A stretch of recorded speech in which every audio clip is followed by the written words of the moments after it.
राजनीति नहीं है। वो किसान है ही नहीं, या तो खालिस्तानी है, या आतंकी है, या दलाल है।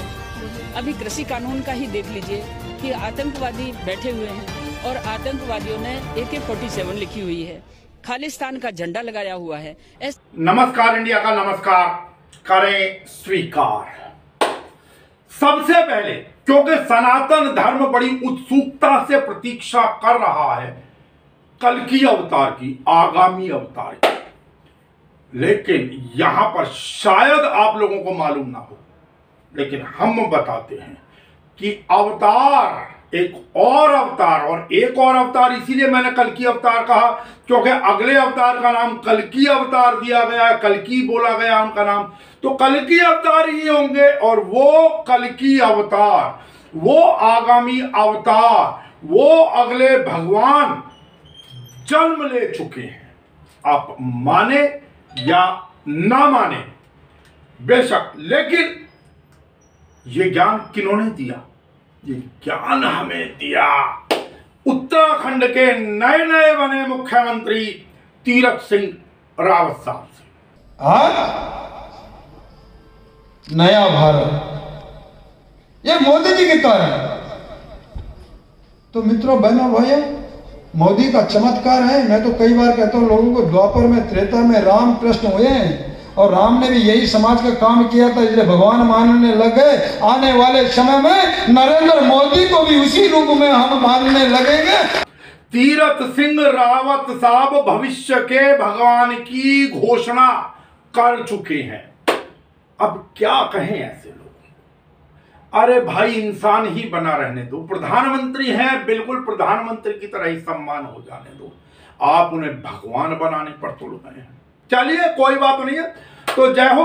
हम तो हाथ जोड़कर नमन ही कर सकते हैं, और अब जाग जाना चाहिए, जागृत हो जाना चाहिए आचार्य प्रमोद कृष्णम को, जो हालांकि अब तो कांग्रेस के नेता कहे जाते हैं, जो कि संभल में बड़ी बेसब्री से इंतजार कर रहे हैं कल्कि अवतार के जनकार, उनके मंदिर और आदि ना जाने क्या क्या बना रहे हैं। तो मैं समझता हूं कि यह जानकारी अब हमारे बाद कम से कम आचार्य प्रमोद कृष्णम जी को भी मिल जाएगी। चले, अब उससे आगे की चर्चा करते, जो इन दिनों जो आज के दिन जो सबसे ज्यादा खलबली मचाई हुई है, वो मचाई हुई है सत्यपाल मलिक साहब ने। सत्यपाल मलिक, आप जानते हैं कि सत्यपाल मलिक जी जो है वो इस वर्तमान में मेघालय के राज्यपाल हैं। हालांकि पिछले लगभग 1 वर्ष के अंदर अब उनको तबादला कहें या नियुक्ति कहें, उनकी 3 जगहों पर नियुक्ति हुई। जम्मू कश्मीर के पहले राज्यपाल रहे, उसके बाद वो गोवा के राज्यपाल बनाए गए, और वर्तमान में मेघालय के राज्यपाल हैं। अब सत्यपाल मलिक साहब ने, क्योंकि वो उत्तर प्रदेश के जिला बागपत, जो अब बागपत बना, पहले मेरठ का ही क्षेत्र हुआ करता था, जो लोग नहीं जानते उनकी जानकारी के लिए कर रहा हूं, वहां पर एक जगह पड़ती है जिला बागपत में, अमीनगर सराय। वहां अमीनगर सराय के एक विद्यालय में, जिसके कि वो स्वयं छात्र रहे एक समय में, वहां पर आए थे और उन्होंने सीधा सीधा कहा कि जिस रात को सरकार ने तैयारी कर ली थी किसान नेता राकेश टिकैत की गिरफ्तारी की, उन्होंने फोन करके उनकी गिरफ्तारी रुकवाई। कार कीजिए, नमस्कार इंडिया ने पहले भी कहा था उस समय कि जिस प्रकार लाव लश्कर वहां पर तैनात कर दिया गया था, और कुछ ज्यादा लोग नहीं थे, बामुश्किल उंगलियों पर गिने जाने लायक लोग ही उस दिन थे वहां पर। आए, सारा अमला आया, लेकिन क्या हुआ, अचानक कान में क्या फुसफुसाहट हुई, उसके बाद राकेश टिकैत रोए और जो कुछ भी हुआ, लेकिन गिरफ्तार नहीं हुए। अर्थात ये कार्य कहीं ना कहीं सत्ता पक्ष के निर्देश, सत्ता पक्ष के सहयोग या सत्ता पक्ष की मिलीभगत के बिना बिल्कुल संभव नहीं था। ये हमने उस समय भी कहा था, और अब तो सत्यपाल मलिक ने सीधा सीधा खुलासा कर ही दिया है। अब प्रश्न ये उठता है कि हम जैसे बार बार कहते हैं कि क्या किसी माध्यम से पर्दे के पीछे कोई पटकथा इस आंदोलन को सुखाने की लिखी तो नहीं जा रही? बहुत से लोगों की भावनाएं आहत होती है, लेकिन नमस्कार इंडिया बारंबार इस बात को कह चुका है। और इस प्रकार का जो एक इशारा रामविलास शर्मा, जो कि हरियाणा के पूर्व मंत्री रहे हैं, उन्होंने भी नमस्कार इंडिया से बातचीत में किया था 24 फरवरी को। हमने वो भी आप लोगों को दिखाया था। खैर चलिए, जो भी है, कहा जाता कि बड़े लोगों के बड़े ठाट। और देखिए, यही एक चीज देखिए, सारे के सारे ये ज्यादातर किसान नेता भागे भागे गए थे, 5 स्टेट में जा रहे हैं चुनाव प्रचार करने के लिए। विशेष रूप से बंगाल के अंदर, पश्चिमी बंगाल के अंदर डेरा डाला गया। हालांकि वहां कुछ ज्यादा भीड़ नहीं जुटी है, तो आप स्वीकार है। बात यह होती कि वहां पर इनके अंदर मतभेद पुनः जागृत हुए इन किसान नेताओं के अंदर, क्योंकि बेशक ये भारतीय जनता पार्टी को वोट ना दें ऐसा किसान नेता प्रचारित कर रहे थे या संदेश दे रहे थे, लेकिन वहां पर सीधा अर्थ जाता है नंदीग्राम में सभा करने का अर्थ कि अगर आप भारतीय जनता पार्टी को वोट नहीं देते तो फिर किसको देंगे? सीधी सी बात है, तृणमूल कांग्रेस को। और साहब, तृणमूल कांग्रेस और वामपंथी दलों का तो 36 का आंकड़ा है। हनान मोल्ला आदि वामपंथी नेता ही रहे हैं। अब उसके बाद फिर देखिए, जो लोग चुनावी राज्यों में संदेश देने के लिए गए थे, सभाएं करने के लिए गए थे बड़ी बड़ी, अब राकेश टिकैत कहां घूम रहे हैं? मध्य प्रदेश के रीवा में। वहां तो हाल फिलहाल कोई चुनाव है नहीं। योगेंद्र यादव कहां आ गए हैं? मेवात, हरियाणा के क्षेत्र में, वो वहां सभा कर रहे हैं। तो बात फिर वही जिसको बार बार नमस्कार इंडिया उठा रहा है। अब क्या कहें, बात फिर वही, जवाब वही कि भविष्य के गर्त में छुपा है। देखते हैं, इंतजार करते हैं, कहीं ये सब कुछ जो सत्यपाल मलिक ने कहा, और उनकी हैसियत एक राज्यपाल की है, कोई पार्टी का नेता नहीं कह रहा। तरीका होता है आज के समय में फिल्म को हिट कराने के लिए, हीरो भी कई बार नेगेटिव कैरेक्टर खेलते हैं, नेगेटिव रोल अदा करते हैं। कहीं ये एक इशारा तो नहीं सत्यपाल मलिक का, जो उन्होंने कहा? हालांकि कहा उन्होंने इस तरीके से कि किसानों की बात ना मानकर सरकार गलत कर रही है, ये गलत कर रही है सरकार, इस प्रकार का उन्होंने अपने भाषण में कहा सत्यपाल मलिक ने। घबराहट नहीं थी। अब भी कल मैं एक बहुत बड़े जर्नलिस्ट से मिलकर आया हूं, जो प्रधानमंत्री के बहुत अच्छे दोस्त हैं, और मैंने उन्हें कहा कि भाई मैं तो कोशिश कर ली, अब तुम उनको समझाओ ये गलत रास्ता है। किसानों को दबा के यहाँ से भेजना, अपमानित करके दिल्ली से भेजना, पहले तो ये जाएंगे नहीं, ये जाने को नहीं आए दिल्ली में। दूसरे चले गए तो ये 300 बरस भूलेंगे नहीं, लिहाजा इनको कुछ देके, पेड चीज है, ज्यादा करना भी नहीं है, सिर्फ एमएसपी का कानूनी तौर पे उसको मान्यता दे दो, सारा मामला मेरी जिम्मेवारी है, मैं नहीं बंटवा दूंगा। अगर एमएसपी को कानूनी मान्यता दे देंगे तो इन कानूनों में तो जो जो संशोधन चाहते हैं किसान दे देंगे, सरकार तैयार है, मामला खत्म हो जाएगा। उन्होंने ये भी कहा कि किसानों को अपमानित करके भेजना ठीक नहीं है। अब ये तो कम से कम वो मोहर लगा रहे हैं कि जो सरकार अब तक नहीं मान रही थी वो गलत थी बात। और उन्होंने ये भी कहा है कि भाई किसान ऐसे जाएंगे नहीं, खाली हाथ जाएंगे नहीं, और भेजना चाहिए भी नहीं, और अगर चले गए गलती से तो 300 वर्ष तक भूलेंगे नहीं। मलिक साहब बोल रहे हैं कि भाई एमएसपी पर कानून बना दो, बाकी बात मैं निपट लूंगा, मध्यस्थता मैं कर लूंगा। और यही नमस्कार इंडिया बार बार कह रहा है। यही प्रश्न हम वहां पर जो आंदोलनकारी आम किसान है उससे बारंबार यही प्रश्न करता है। नमस्कार इंडिया, पहली चीज तो कहीं कोई पटकथा तो नहीं लिखी जा रही। अगर एमएसपी पर कानून बन जाए और इन कानूनों को होल्ड पर डाल दिया जाए तो क्या आप लोग मानेंगे? आपने देखा, हमने कल परसों भी ये चीज दिखाई, और बात फिर वही है। निर्णय आप आम जनता का है, आप लोगों का है, आप लोगों को क्या उचित लगता है। हम तो बात वह है कि जो है हम तो कहेंगे, अपन तो कहेंगे साहब। लोग कहते हैं पोथी लेखी और नमस्कार इंडिया कहता है आंखों देखी, जो चीज सामने नजर आ रही है।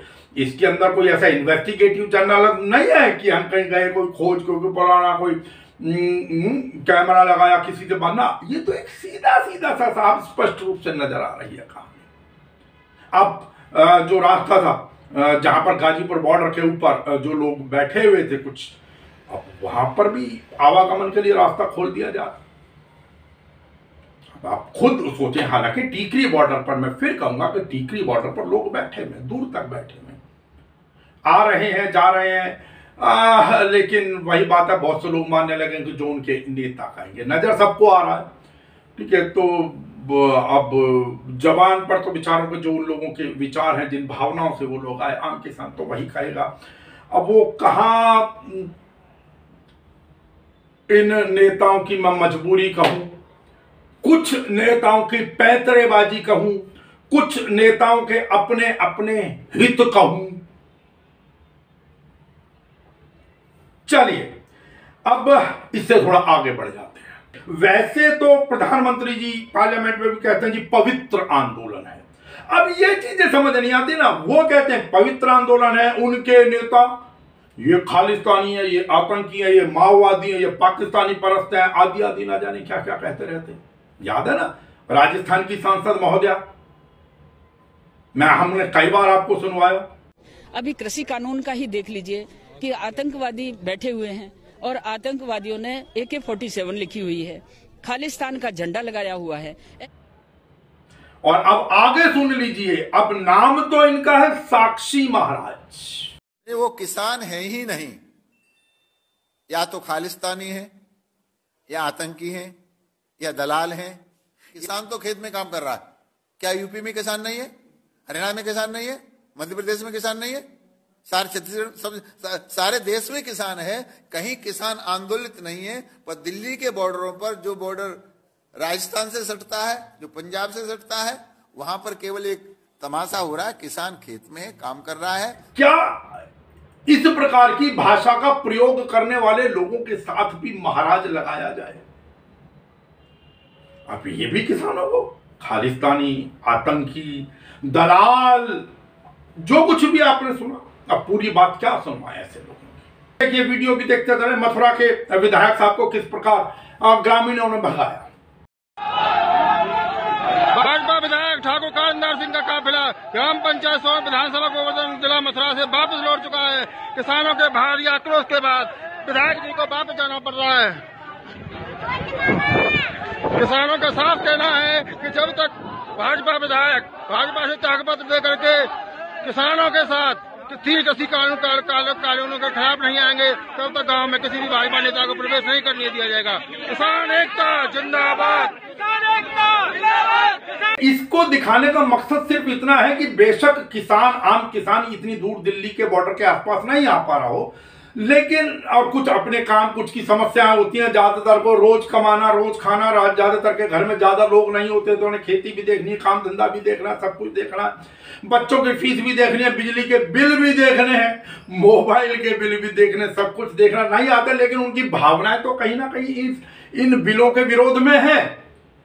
अब नेता क्या खिचड़ी पकाए वो नेता जाने, लेकिन आम किसान कहीं ना कहीं इन कानूनों के जो सरकार ने बनाए उनके विरोध के अंदर है, इसमें कहीं कोई दो राय नहीं।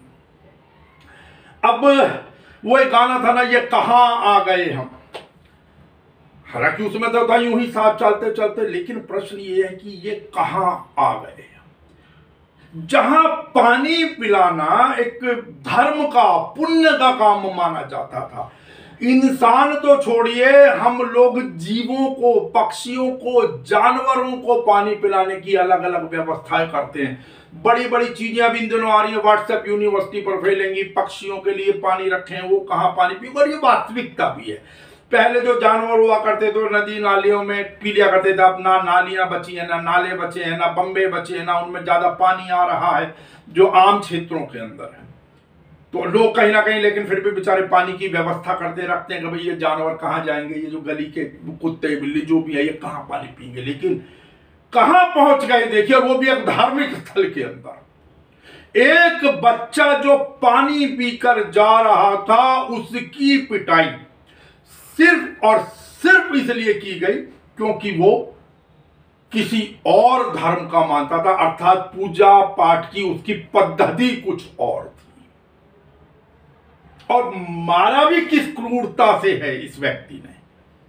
देखिए जिस प्रकार उसके जांग के अंदर, जिस प्रकार उसके नाजुक अंगों पर उसने चप्पल पैर मारा है जोर से, क्या हालत होती अगर उसका हाथ नहीं आता उस बच्चे का, तो पता नहीं वो बच्चा बचता भी या नहीं बचता। और ये कुकृत्य किया गया है हमारे एक मंदिर के अंदर। दासना क्षेत्र पड़ता है, उत्तर प्रदेश जिला गाजियाबाद, गाजीपुर बॉर्डर से जहां ये आंदोलन हो रहा है, मेरे ख्याल से लगभग 20 किलोमीटर दूर होगा मुश्किल से। फिर वही, इसीलिए तो बात यही आ गई ना घूम के कि इसी लिए आजकल लोगों के अंदर कहीं ना कहीं खिंचाव और हिंदू धर्म से लोग दूरी बना रहे हैं और जा रहे हैं कई और मान्यताओं की तरफ। और फिर बारंबार कि लोग, गुरुद्वारों वाले तो अब साफ कह रहे हैं कि कम से कम हमारे यहाँ ऐसा तो कोई भेदभाव नहीं है, किसी भी धर्म, किसी भी वर्ग, किसी भी जाति, किसी भी पूजा पद्धति को मानने वाला व्यक्ति आए उसको उसी प्रकार लंगर मिलता है, उसको उसी प्रकार पानी मिलता है। लेकिन मैं यह स्पष्ट कर दूं कि पानी के लिए जो निर्दयता दिखाई वो किसी मंदिर की, सनातन की तो कम से कम परंपरा नहीं है। अब ये जो छद्म हिंदूवाद आ गया, हम बार बार इसीलिए छद्म हिंदूवाद शब्द का मैं प्रयोग करता हूं। ये छद्म हिंदूवाद में इस प्रकार का भेदभाव पैदा किया जा रहा है जिसकी नमस्कार इंडिया घोर निंदा करता है।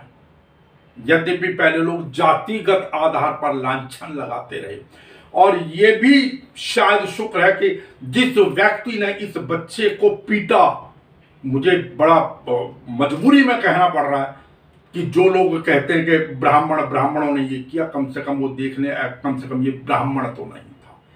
और किसी भी जिस वर्ग धर्म का ये व्यक्ति था, इनके धर्म के अंदर भी खूब, इनकी जाति के अंदर, मैं बिल्कुल स्पष्ट कह रहा हूं, हिंदू सनातन को मानने वाला कोई भी जाति का व्यक्ति, किसी भी पूजा पद्धति का व्यक्ति तो पानी पिलाना धर्म और पुण्य का काम समझता है।